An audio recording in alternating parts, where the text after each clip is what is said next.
Well, good morning. I can finally reveal to you where I am. If you've been watching this channel for a while, you will see that I was leaving the UK and I had to show you the Menorca series first because I felt that was only right to do that. But here I am in a new country, Kalimera, from Greece. Yes, I'm in Greece, so I hope you'll be following along with this series. I'm going to show you where I'm going, what I'm doing, what I'm getting up to. As you can see, I'm very tired. It's been a bit of a journey. It's been an emotional one. Talking of emotional, have I shown you this? How lovely is that?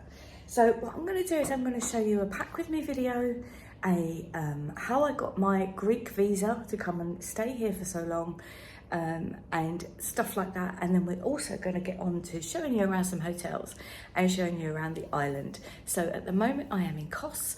That may change, I'm not too sure, but at the moment I'm in Kos.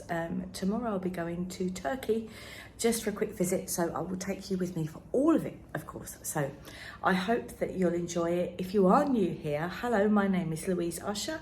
My friends call me Lou, and I travel in the hunt for free from food because I travel as a celiac with autoimmune disease. So yeah, if that's what you're interested in, come and have a little look, and hopefully you'll subscribe to the channel because that would be really great to see you here. I'm trying to get a decent lighting. I'm about to open the curtains, drink my coffee, and then I'm going off to explore Kos town. So I will see you in that video.